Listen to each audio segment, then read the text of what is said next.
لوگوں کی رائے کا خوف اور ایمان، وہ زنجیر جو انسان کو روکتی ہے اور وہ یقین جو آزاد کرتا ہے۔ آج میں آپ سے ایک ایسا خوف شیئر کرنا چاہتا ہوں جو بہت سے خوابوں کو مار دیتا ہے، جو بہت سی صلاحیتوں کو دبا دیتا ہے اور جو بہت سی زندگیاں ادھوری چھوڑ دیتا ہے۔ یہ خوف نہ اونچائی کا ہے، نہ ناکامی کا ہے، نہ تنہائی کا ہے۔ یہ خوف ہے لوگوں کی رائے کا خوف۔ لوگوں کی رائے کا خوف کیا ہے؟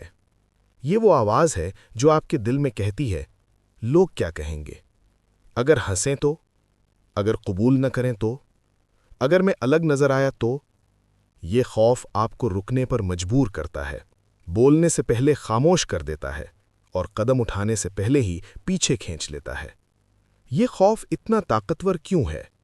کیونکہ انسان فطرتاً قبولیت چاہتا ہے۔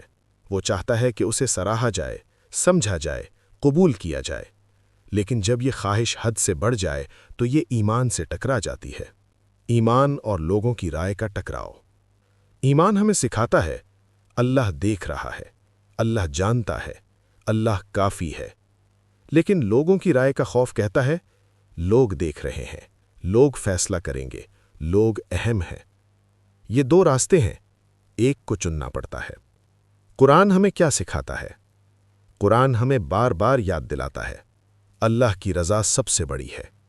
اگر اللہ راضی ہے تو لوگوں کی ناراضگی بے معنی ہے، اور اگر لوگ راضی ہیں مگر اللہ ناراض ہے تو وہ کامیابی نہیں، وہ دھوکہ ہے۔ لوگوں کو خوش کرنے کی قیمت۔ جب انسان لوگوں کو خوش کرنے لگتا ہے، وہ اپنی سچائی چھپا لیتا ہے، وہ اپنی اقدار بدل لیتا ہے، وہ اپنی شناخت کھو دیتا ہے۔ ایسی زندگی باہر سے کامیاب مگر اندر سے خالی ہوتی ہے۔ ایمان انسان کو کیا دیتا ہے؟ ایمان انسان کو اندرونی طاقت دیتا ہے، خوف سے آزادی دیتا ہے، تنقید میں بھی سکون دیتا ہے، اکیلے ہونے کا حوصلہ دیتا ہے۔ ایمان کہتا ہے، اگر اللہ میرے ساتھ ہے تو مجھے کسی کی ضرورت نہیں۔ انبیاء کی زندگیاں اور لوگوں کی رائے۔ سوچئے، حضرت نوح علیہ السلام کو مذاق بنایا گیا، حضرت ابراہیم علیہ السلام کو آگ میں ڈالا گیا، حضرت موسیٰ علیہ السلام کو جھٹلایا گیا، نبی کریم صلی اللہ علیہ وسلم کو طعنوں اور الزامات کا سامنا کرنا پڑا، لیکن انہوں نے لوگوں کی رائے نہیں، اللہ کی رضا کو چنا، اور آج تاریخ انہی کو یاد رکھتی ہے۔ خود سے ایک سوال آج خود سے پوچھیں، کیا میں اپنی زندگی لوگوں کے خوف میں گزار رہا ہوں یا اللہ کے یقین میں؟ کیونکہ دونوں ایک ساتھ ممکن نہیں۔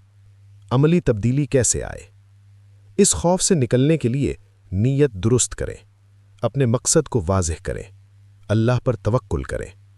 ہر قدم پر یہ سوال پوچھیں، میں یہ اللہ کے لیے کر رہا ہوں یا لوگوں کے لیے؟